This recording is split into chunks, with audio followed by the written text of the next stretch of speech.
Accroche-toi, je raccroche pas. Bienvenue dans 8 minutes, le podcast qui pense que la santé mentale n'est ni tabou, ni tabuse, et qu'on peut tout à fait faire des phrases avec les mots du quotidien.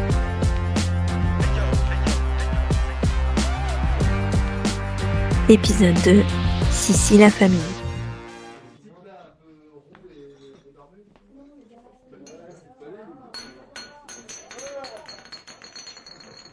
Oula, ça a pas l'air d'aller toi encore une fois là. Franchement, je suis désolée mais je sais plus quoi te dire. T'es là, toute molle, tu fais la gueule tout le temps, tu souris jamais. On dirait que tu te complains dans ton chagrin là. C'est bon, ça a assez duré, non, tu crois pas? Ouais bon, la vie elle est difficile, la période est compliquée, blablabla. C'est vrai, mais c'est compliqué pour tout le monde. T'es pas un cas à part. Regarde, là, tonton Raymond, il a pas eu sa prime de Noël. Bon ben voilà, il est là avec nous, il a mis ça de côté, tu vois, c'est pas difficile. On sait plus quoi te dire, nous. On a toujours peur de dire un truc de travers et que tu te mettes à pleurer, là, comme chez mamie. On n'a pas compris. Et en plus, t'as inquiété mamie, elle se fait du souci pour toi. Alors qu'elle se faisait un plaisir de nous recevoir et tout, là. Elle avait sorti sa nappe. Tu sais bien que quand elle sort sa nappe, c'est important. Bon, tout le monde se fait du souci pour toi. C'est pas agréable, quand même. On comprend pas ce qui t'arrive. On en a parlé avec tata Chantal, franchement, t'as tout ce qu'il faut. T'as un toit, tu manges à ta faim. Puis on n'est pas dans un pays en guerre, regarde autour de toi, franchement, t'es pas à plaindre. On a de la chance d'être là. Et puis, tu devrais sortir, là, faire du sport, parce que là, tu t'es vachement relâché quand même. T'as pris du poids, là, ça doit pas t'aider, c'est sûr. Ouais, c'est les cachets, mais tu devrais quand même aller courir un peu, là. Et puis, tu reprendras des couleurs, t'es toute pâle. Aller chez le coiffeur, ça te ferait du bien. Enfin, je dis ça, je dis rien, mais bon, prends-toi en main quand même. Allez, va, c'est pas si pire. Puis on est en famille, là, tu pourrais faire un effort quand même.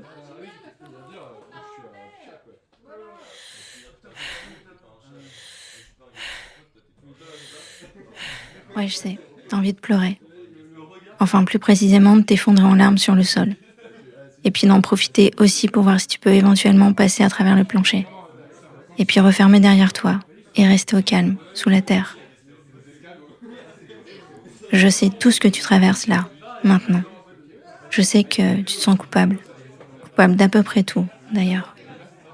De pas y arriver, de plus y arriver, et d'être incapable de savoir si un jour tu vas à nouveau y arriver. Tu te sens coupable de te sentir vide et d'être la plupart du temps plein à craquer. Prêt à craquer. T'as un non-sens à toi tout seul, et d'ailleurs, plus rien n'a de sens. Ça sent l'essence en toi, et ça va exploser, c'est sûr. Je sais que tu te sens coupable aussi d'imposer ça à tes proches, cette tête-là, la tienne, que tu supportes plus et que tu traînes lourdement. Tu te sens coupable d'avoir plus le courage de rien, de la moindre petite tâche à faire. Et tu te sens tellement coupable d'être fatigué que tu mens, souvent. À toi, bien sûr, et aux autres, surtout aux autres. Ceux-là, ceux qui comprennent pas, et ceux qui te disent de faire un effort. Alors moi, j'ai envie de te dire que je sais à quel point être là, c'est un effort. C'est le plus beau et le plus grand des efforts. C'est le plus fort des efforts. Je sais tout ce que tu dois mobiliser pour à la fois te protéger et les protéger. Je sais que tu vacilles dans ce monde social instable, à la recherche d'un équilibre entre crier au monde la douleur de ce que tu traverses et tendre la main pour qu'on t'aide à traverser. T'as peur, tellement peur. Tu dors plus ou trop, et la fatigue, c'est la seule chose stable dans ta vie. Elle est là tout le temps. Et puis t'as honte aussi, je sais. Tu te sens faible. Et la société entière a l'air d'accord avec ce constat. Dans ton monde à toi, tout est trop.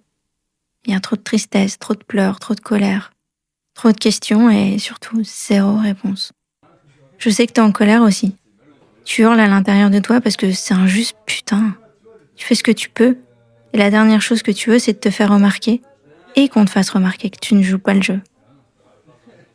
Tu esquives chaque regard qui reflète selon toi de la pitié, de l'agacement, de l'impatience, du jugement et qui te pète à la gueule.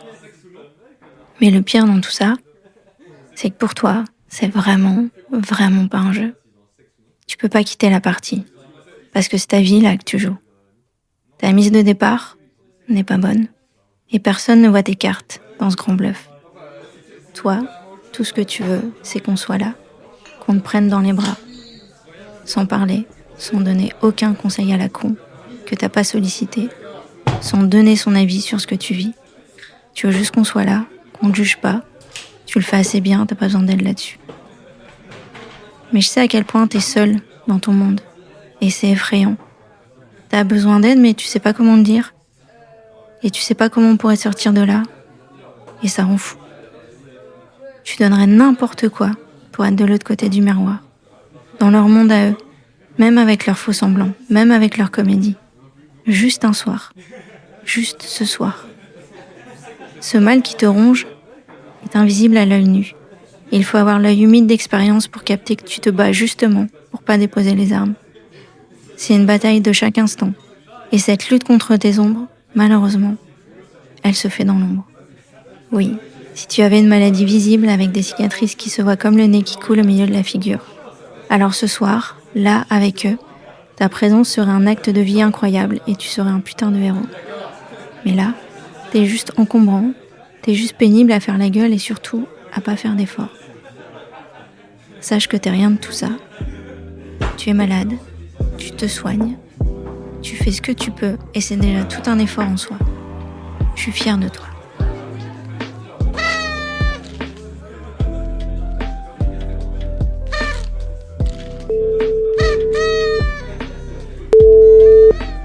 Merci pour ton écoute.